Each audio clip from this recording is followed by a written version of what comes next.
Cuando te das cuenta de que para producir necesitas la autorización de quienes no producen nada, cuando pruebes que el dinero llega hacia quienes no comercian con bienes sino con favores, cuando veas que muchos se hacen ricos por sobornos y por influencias más que por su trabajo, y que las leyes no te protegen contra ellos, sino por el contrario, ellos están protegidos por estas leyes contra ti.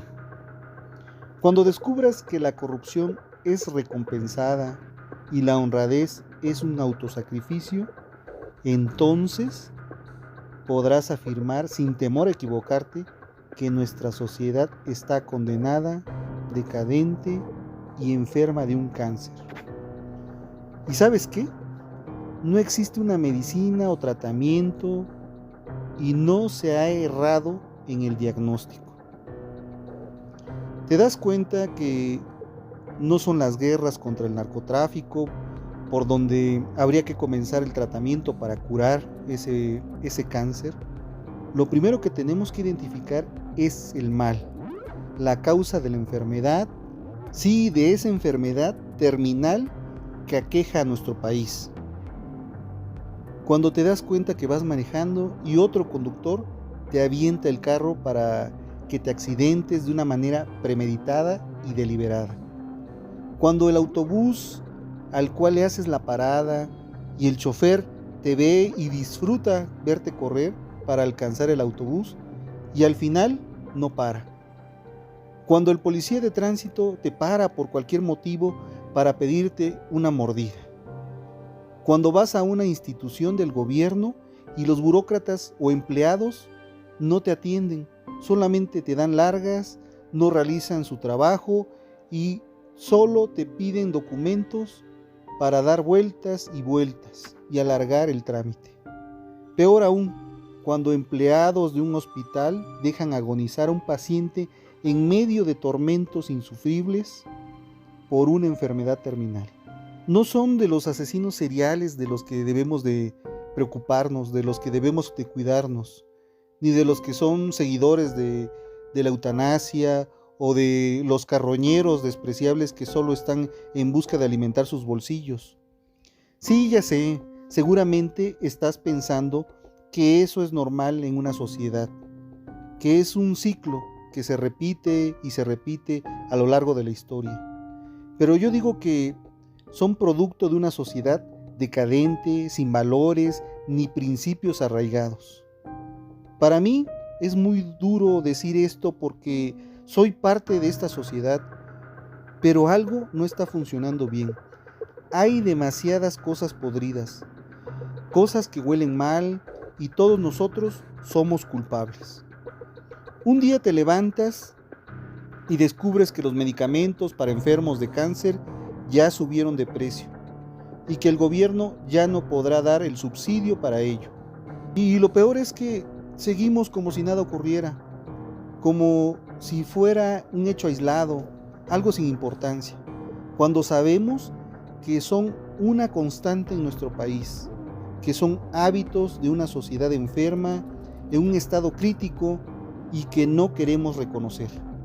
Niños obligados a prostituirse y personas dispuestas a pagar por un placer abominable. Al parecer, personas normales, psicópatas integrados.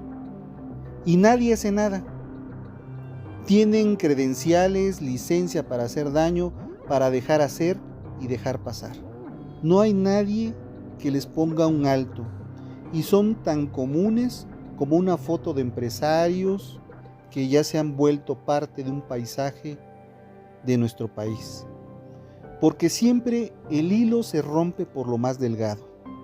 Porque quienes se supone que procuran justicia no lo hicieron en su momento y que muchos más estuvieron involucrados haciendo justicia a modo o peor aún por consigna. En algún lado de nuestro país hay una madre que no deja de llorar por la violencia que aqueja a nuestro país, una madre llorando por la desaparición de su hijo o hija sin que reciba una respuesta satisfactoria. de las autoridades, tanto locales como federales. En otro lugar, una madre asesinada y su cuerpo desaparece para siempre. Su familia no tiene otra opción que tan solo enterrarla en sus corazones. ¿Y saben qué? La sociedad no hace nada más que aceptar el hecho como otro incidente aislado consecuencia de la violencia del narcotráfico, como un daño colateral, y continuamos con nuestra vida de manera indolente, no permitiendo que nada de eso nos afecte. Escuchamos el discurso de los políticos y creemos en los cuentos de hadas. Pero ¿sabes? Algunos somos culpables por omisión, pero otros nacen con el alma podrida, irrecuperable por una sociedad civilizada. Pero les importa poco o nada a esos criminales. La metástasis invadiendo a este país enfermo. Sería como darle una inyección de morfina. Solo aliviaría el dolor de unos pocos, pero no curaría la enfermedad. La verdad es que no tengo respuesta, ni idea de qué hay que hacer para inyectar ética, moral, principios y valores a esta sociedad que ya no conoce el significado de estos términos. Pero de lo que sí estoy completamente seguro es de que es la única medicina efectiva. Pero allá afuera hay una guerra abominable, repugnante. Yo no soporto ni un muerto más, ni un desaparecido más, ni una injusticia más, ni un secuestro más, ni una madre más sufriendo, llorando su pérdida.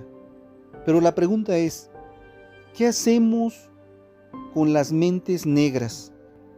Con esas mentes negras que hacen hasta lo imposible por llenar sus bolsillos de dinero, como único fin, enriquecerse, que no les importa pasar por encima de los demás, porque detrás de cada fortuna siempre hay un crimen.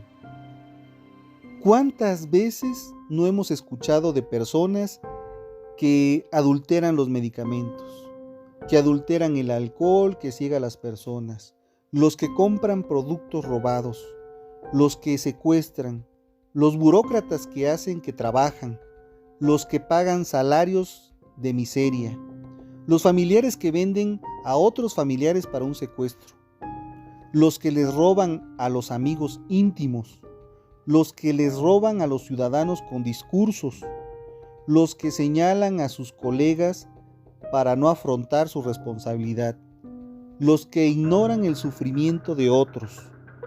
Si creemos que los únicos malos son los criminales, los narcotraficantes, los psicópatas, están muy equivocados.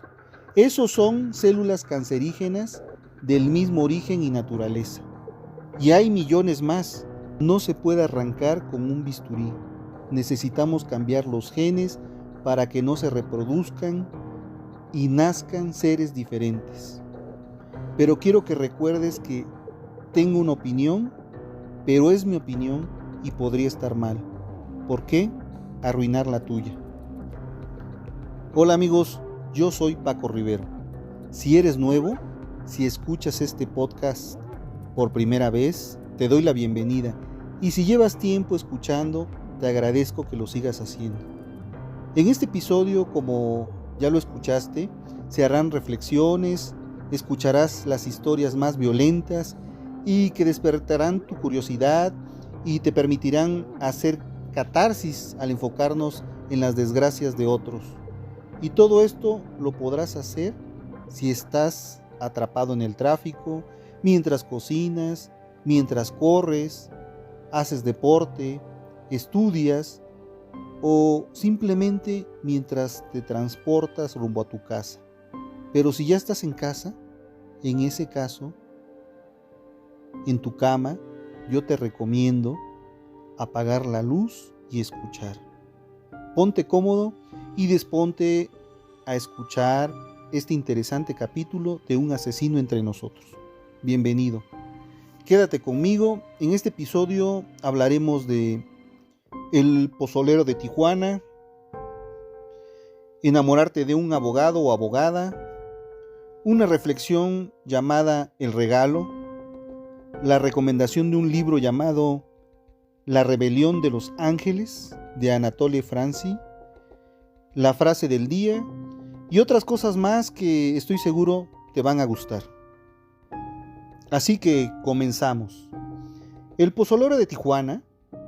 En México, el pozole es un platillo local altamente apreciado en la cultura nacional que se prepara con maíz, chile, carne de cerdo, pero Santiago Meza López tenía una receta muy particular y para ello utilizaba una tina con capacidad de 200 litros, lo llenaba hasta la mitad de agua, luego 2 costales de sosa cáustica y al final los pedazos de cuerpos descuartizados. Entonces dejaba hervir la mezcla en el fuego por 8 horas para que se desintegraran casi por completo. Lo poco que no se quemaba, que no se deshacía, como los dientes, las uñas y pedazos de huesos, los llevaba a un terreno baldío donde los quemaba con gasolina y luego los enterraba.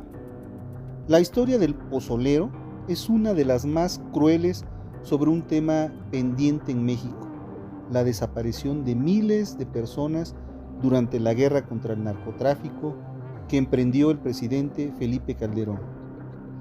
En sus declaraciones consta que durante 9 años disolvió a más de 300 cuerpos. Algunas estimaciones señalan que fueron 650, principalmente por órdenes del Teo, quien primero trabajó para el cártel de los Arellano Félix y después se separó. Sí, sé que piensas, esta terrible huella que dejó el pozolero, el albañil que disolvía en sosa cáustica a las víctimas de los narcos.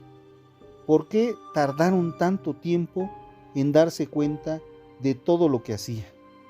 Pues bien, en el año 2009 se dio la detención de este importante personaje dentro del mundo del narcotráfico, encargado de llenar 3 fosas clandestinas de restos humanos.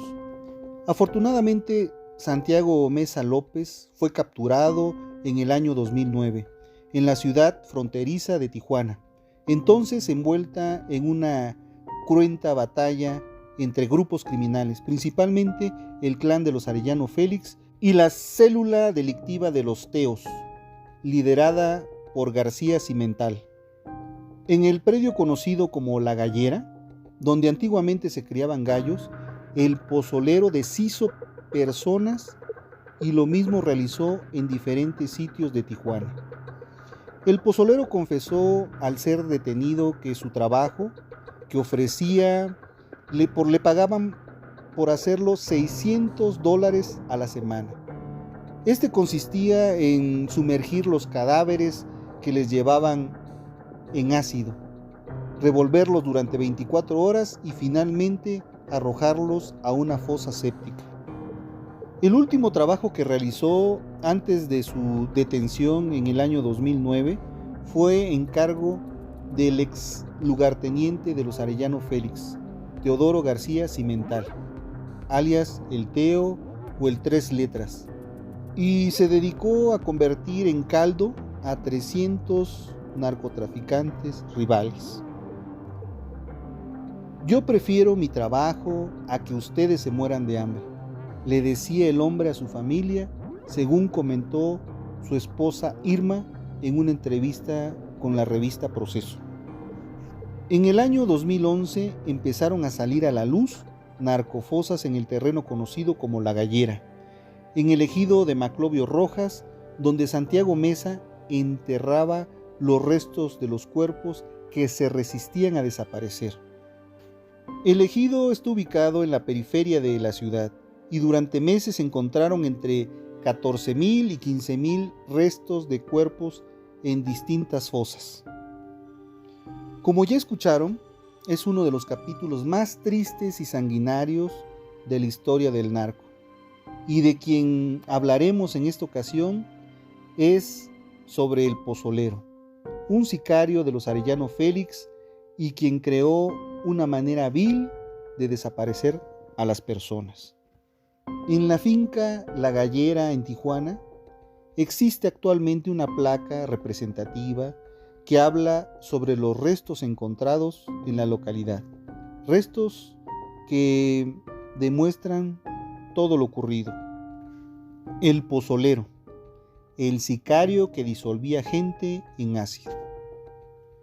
Resulta que el 22 de enero del año 2009 se obtuvo la detención de quien en algún momento de su vida fuera un tranquilo albañil que vivía en Tijuana. Su nombre de pila es Santiago Mesa López. Sin embargo, tiempo después, este cambió. Su nuevo apodo pasó a ser la del pozolero, una persona que tenía una misión dentro del cártel de los Arellano Félix. Su misión era disolver cuerpos en sosa cáustica para desaparecerlos.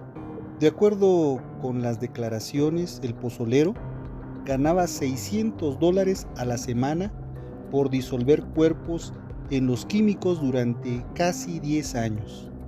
La cifra oficial podría subir a 650 víctimas, pero el pozolero dijo no haber disuelto a más de 300 personas en tambos con ácido.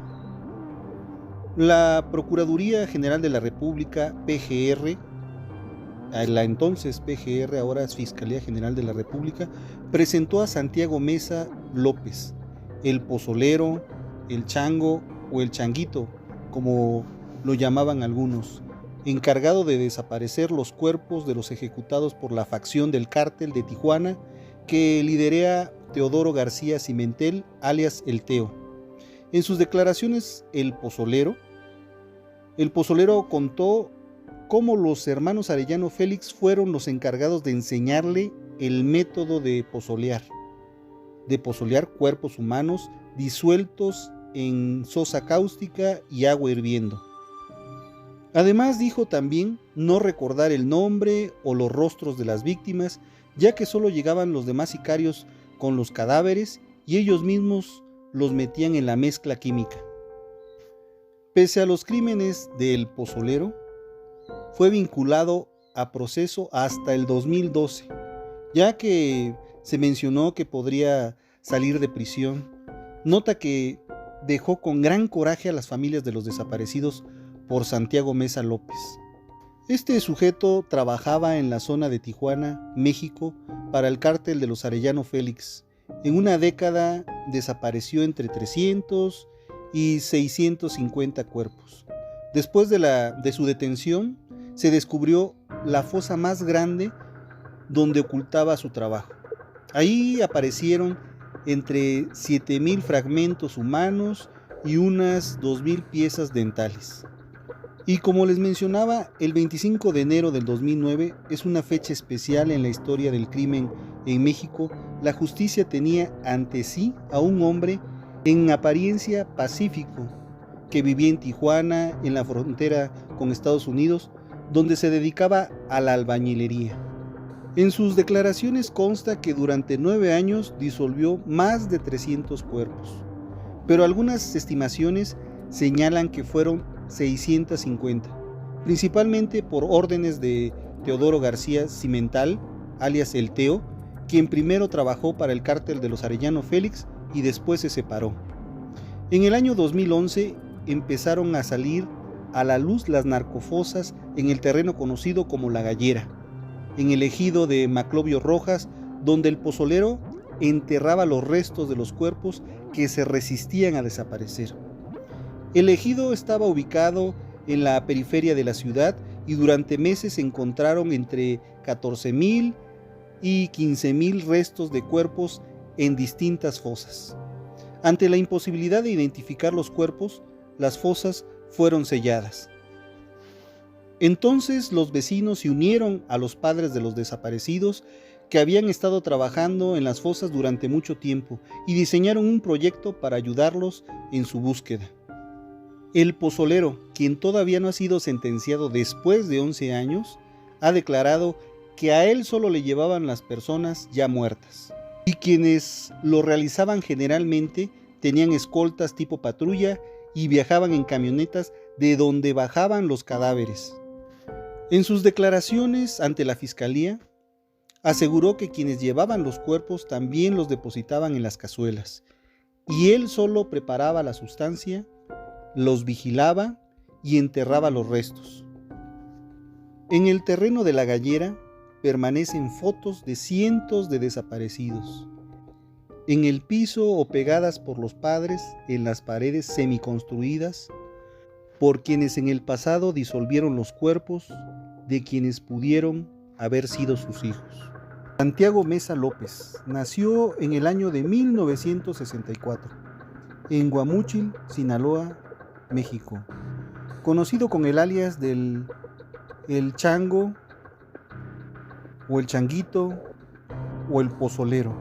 Fue albañil y asesino del cártel de Tijuana, tristemente célebre por haber disuelto al menos 300 cuerpos humanos en sosa cáustica y agua hirviendo, motivo por el cual estuvo en un listado de los 20 más buscados por el FBI. Actualmente se encuentra privado de su libertad sin que se dicte sentencia en el Centro Federal de Readaptación Social número 1, ubicado en el Estado de México. Como ya les mencioné, nació en 1964 en Guamúchil, Sinaloa, México. Religión católica. Familia, sus padres es Rita López Montoya y Salvador Mesa. Ocupación, albañil y asesino en serie. Años activo del 2000 al 2009. Fue conocido por la desaparición y descuartizamiento de personas. Apodo o mote, seudónimo, El Chango, El Changuito, El Pozolero. Hijo de Rita López Montoya y Salvador Mesa. Trabajó desde niño en Guamúchil, Sinaloa, en una fábrica de ladrillos para la construcción, empresa que daba el sustento a la familia conformada por 9 hijos. Viajó a mediados de los años 90 a Tijuana en busca de mejores condiciones de vida. Según él, empezó su vida criminal cuando se enteró que su hermana había sido violada por miembros de una organización criminal de la zona, por lo que se unió por medio de Teodoro García Cimental, alias El Teo, al Cártel de Tijuana, organización criminal liderada por los hermanos Arellano Félix, con el objetivo de asesinar a los violadores de su hermana. Terminó trabajando para el cártel, siendo el encargado de disolver en ácido o sosa cáustica a sus enemigos, labor que realizó en diferentes predios, la gallera de Maclovio Rojas, Ojo de Agua y Loma Bonita, entre otros lugares. A las afueras de Tijuana, durante el periodo del año 2000 al 2009, hasta el 2009 que fue su captura. El 22 de enero del 2009 fue capturado por el ejército militar en la colonia Baja Seasons, en Tijuana, en una zona donde llevaba varios días de fiesta desenfrenada. Del lugar escapó su jefe inmediato, Teodoro García Cimental, y 30 personas más. A primera vista parecen trozos de roca marrón, pero el polvo y arena que la cubren esconden su terrible origen. Lo que parecen piedras son restos de grasa humana, huesos, dientes de números desconocidos de personas que fueron disueltas en barriles con ácido, sosa cáustica y otras sustancias químicas. Pertenecen a personas desaparecidas en Tijuana, Baja California, durante los primeros años de la guerra contra el narcotráfico en México. Quedaron convertidos en una mezcla líquida que se depositó en aljibes, donde permanecieron varios años hasta que los encontraron los familiares de las víctimas desaparecidas. La mayor parte está bajo tierra, pero desde el 2012 algunos restos que quedaron en la superficie después de las revisiones de la Procuraduría General de la República, PGR, ahora Fiscalía General de la República. Desde entonces permanecen abandonados en una pequeña finca conocida como Ojo de Agua, en la zona oeste de la ciudad fronteriza con Estados Unidos. El autor de este horror es Santiago Meza López, un exalbañil detenido en el 2009, quien confesó haber deshecho de al menos 300 cuerpos, junto con otros jóvenes que se encargaban de hacer desaparecer los cadáveres que le entregaba una banda vinculada con el cártel de Sinaloa. A Santiago Meza López le dicen el pozolero, en referencia a un platillo que se prepara con granos de maíz y carne de cerdo.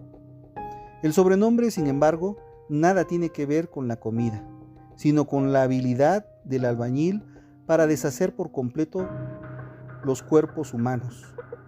Además de Ojo de Agua, solo han sido localizadas otras 2 fosas clandestinas conocidas como La Gallera y Loma Bonita. BBC Mundo la visitó con los familiares de desaparecidos. Muchos creen que pueden haber decenas más que todavía no se han descubierto. Las autoridades dicen que muchos de quienes terminaron en la finca son víctimas de la guerra por controlar una ruta de narcotráfico en la región. Pero en las fosas también existen personas ajenas por completo al narcotráfico, la delincuencia organizada. Fueron secuestradas para pedir un rescate, se encontraban en un sitio atacado por la delincuencia o simplemente les asesinaron por problemas menores, con incidentes viales. La historia del pozolero es una de las más crueles sobre un tema pendiente en México, la desaparición de miles de personas durante la guerra contra el narcotráfico que emprendió el expresidente Felipe Calderón. La Secretaría de Gobernación aseguró que la cifra de personas no localizadas, como denomina ahora a los desaparecidos, es de 22.322 hasta el 31 de julio. Sin embargo, la Comisión Nacional de Derechos Humanos ha dicho que la cifra es de 24.000. Detrás de las cifras hay muchas personas que desde hace muchos años buscan a sus familiares, pero también personajes que se encargaron de desaparecerlos. Por lo menos desde 1990, Tijuana ha sido una de las trincheras históricas de la disputa entre el cártel de Sinaloa y el que fundaron los hermanos Arellano Félix, el cual, según analistas y agencias de seguridad estadounidense, han perdido casi toda la influencia en Baja California. Uno de los jefes de este último grupo era Teodoro García Cimental, conocido como el Teo, el Tres Letras, quien a partir del año 2008 se separó de la organización y se alió con sus antiguos rivales. Así inició una batalla que en pocos años causó la muerte de más de 3.000 personas y la desaparición de otras 900. A muchos de ellos los disolvió el pozolero, empleado de García Cimental. No se conoce el número exacto de las víctimas, pese a la confesión del albañil, originario de Guamúchil, Sinaloa. La identidad de quienes pudieran encontrarse en fosas se desconoce y probablemente no se sabrá porque, según la Procuraduría, la Fiscalía General de la República, la PGR, la forma como los cuerpos fueron disueltos impiden realizar exámenes de ADN. Santiago Meza López ha aportado más información. Cuando los fiscales le mostraron fotos de desaparecidos, dijo que no reconoció a ninguno. Él insiste que solo recibió los cadáveres, a cientos de ellos, pero que solamente los metía en sosa cáustica y agua hirviendo, pero que ya se los traían muertos. La PGR o Fiscalía General de la República ha visitado al menos 80 terrenos para buscar más restos humanos y aún tiene pendiente la visita de otros 50 predios. Pero a pesar de que Santiago Meza López está detenido, se encuentra recluido, las desapariciones en Tijuana aún continúan. La semana pasada supimos de 5 secuestros. Si ya no hay pozolero, ¿en dónde están?, cuestiona la sociedad. Cuando los familiares supieron que se encontraban algunas fosas del pozolero, acudieron a ellas para ver si encontraban a muchos de sus familiares desaparecidos. Revisaron metro a metro el terreno de las fincas con la esperanza de encontrar algo que les ayudara a iniciar su duelo. Pero no hubo éxito.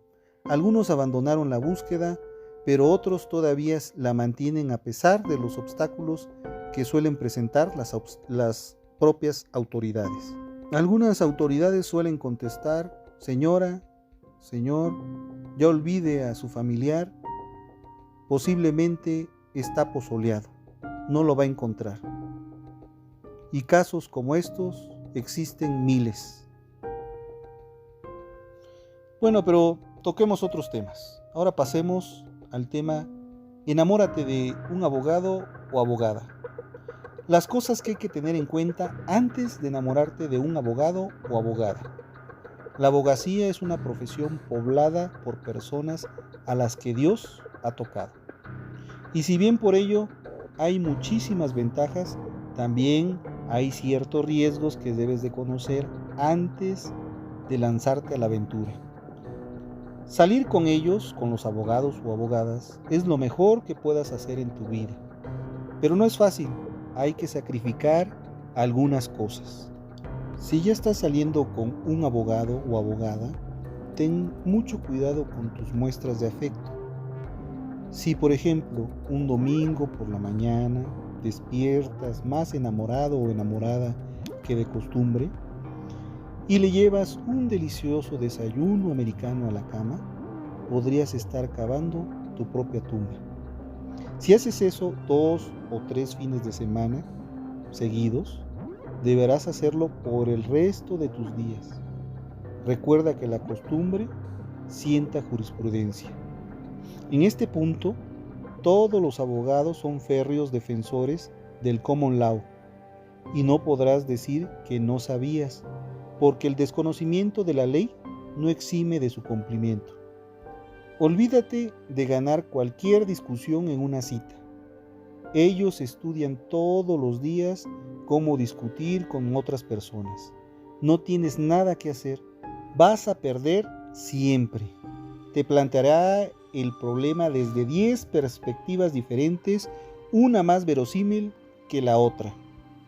Cuando tú aún estés intentando entender la segunda, ella o él ya habrá dictado sentencia en contra tuya. Aunque vas a perder cualquier discusión o debate, eso sí, mejorarás tus argumentos para ganarle los debates a tus amigos, siempre y cuando estos no sean abogados. En suma, descubrirás cuán importante es saber de derecho hasta querrás estudiar la carrera de derecho. Tus amigos y familiares no te dejarán en paz. Lo tienes que saber. Apenas sepan que sales, o peor, que te casaste con un abogado o abogada, te hostigarán con sus problemas judiciales y querrán sus asesorías gratis. Las consultas de los familiares te perseguirán hasta el fin de tus días. Tendrás que acostumbrarte a la idea de que su trabajo es más importante que tú.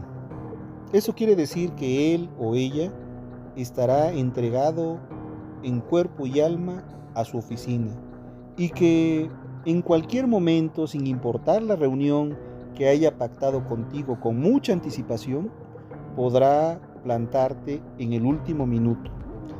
Mantén la calma cuando te cancele los planes para cenar juntos a última hora. Si quieres tener una relación con alguien que esté donde quieras en el momento que tú quieras, lo más recomendable es que te busques a alguien que no sea abogado. Otra cosa más, los fines de semana estará en casa, pero trabajando en el pequeño despacho que habrá montado en la sala. Salir con un abogado está bien, pero casarse, esa sí es una aventura de altísimo riesgo. Si las cosas no funcionan y llega el momento del divorcio, lo más probable es que te quedes con nada. Bueno, lo más seguro es que te quedes con los hijos y los perros, pero sin la casa ni el carro. Estás advertido o advertida. 2 cosas más. Si el 14 de febrero te manda una tarjetita y firma el cargo, guarda una copia para ti. Segundo, el mundo del derecho funciona con el principio de non bis in idem, esto es, nadie puede ser investigado o juzgado dos veces por el mismo hecho. Eso significa que no podrás celar a tu pareja dos veces por el mismo hecho. Si lo haces, te puedes convertir en expediente de otro juzgado.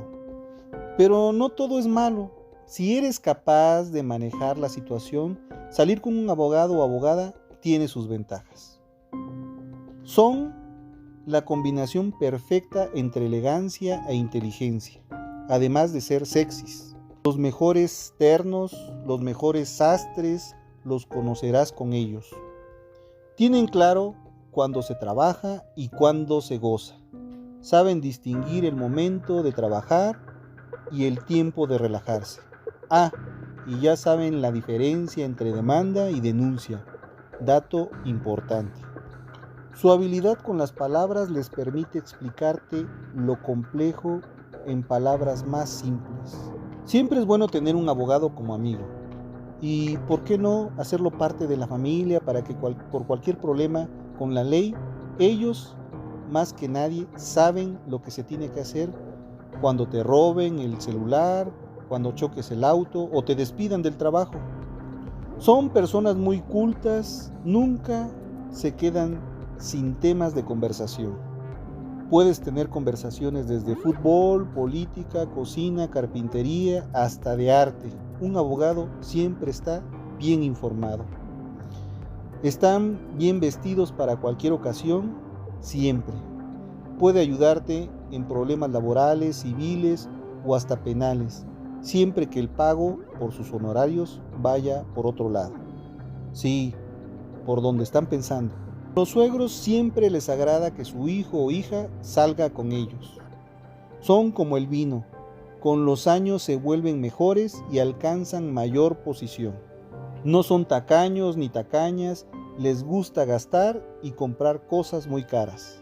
Te explicará el caso de Odebrecht y estará lista o listo para opinar con fundamento.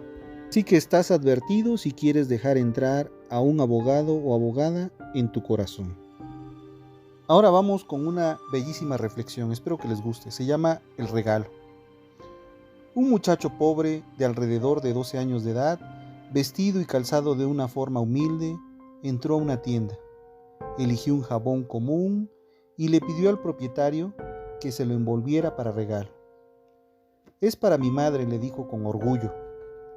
El dueño de la tienda se conmovió ante la sencillez de aquel regalo, miró con piedad a su joven cliente y, sintiendo una gran compasión, tuvo ganas de ayudarlo.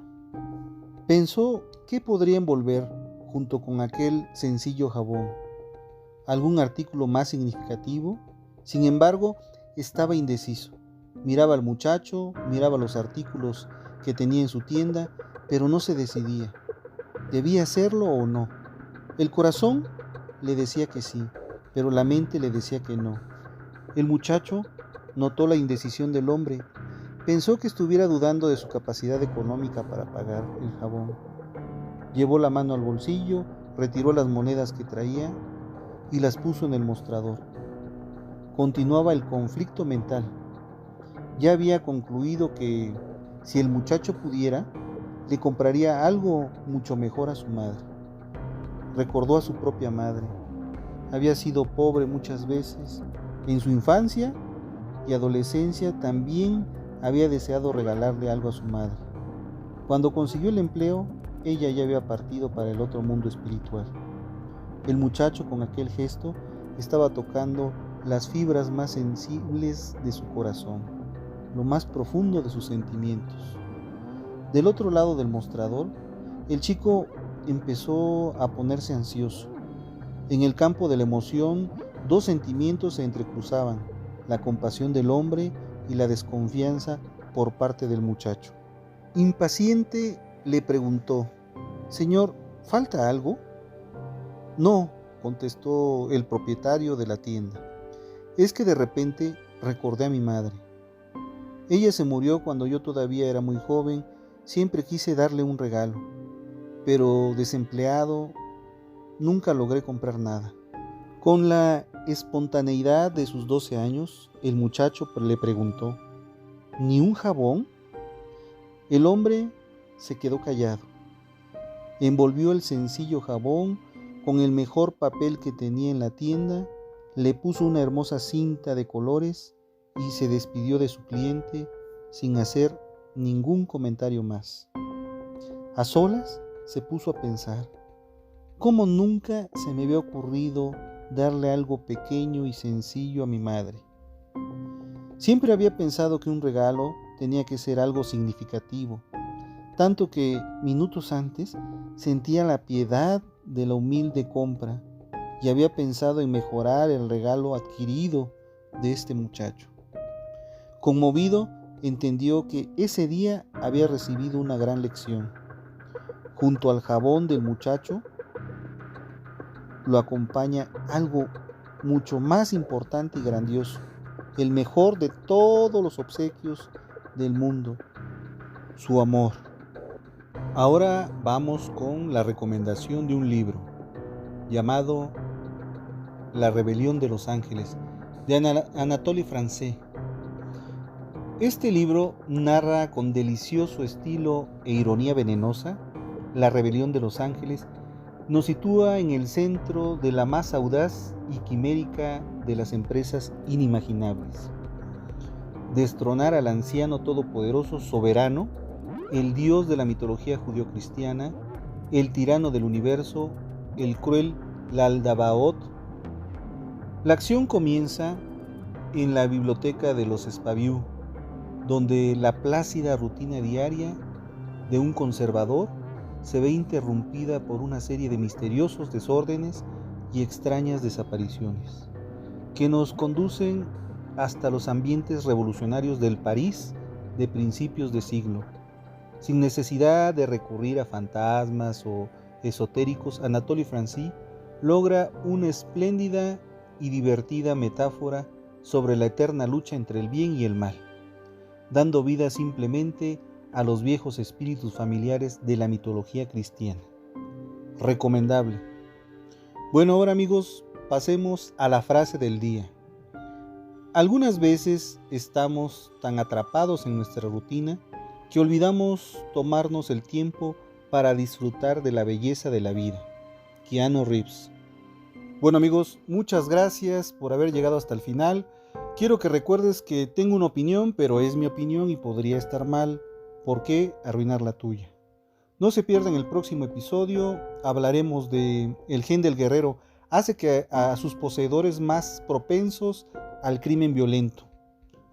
Recuerda que cada semana te compartiré mis ideas, pensamientos y experiencias personales sobre temas de la vida cotidiana, pero con un toque personal que te hará ver las cosas de distinta manera, para dejar de actuar en automático y tomar las riendas de tu vida para elegir tu destino. Significaría mucho para mí si me sigues en mis redes sociales, si comentas, si me compartes con tus amigos. Toda la información viene en la descripción, más abajo. También asegúrate de dejar un comentario con ideas para el próximo capítulo, o si dejas algún consejo para mejorar el podcast, te lo voy a agradecer. Les doy las gracias por escucharme, por el apoyo que he recibido en este podcast. Realmente este apoyo ha servido bastante para seguir creciendo y para seguir creando nuevo contenido para ustedes. Espero sus comentarios. No me despido, solo les digo hasta la próxima semana, el próximo episodio. Infinitas gracias y gracias por estar. Recuerda que quien convive con monstruos debe tener cuidado de no convertirse en uno de ellos. Mi nombre es Paco Rivero y este es Un asesino entre nosotros. Y nos escuchamos la próxima semana. Hasta entonces.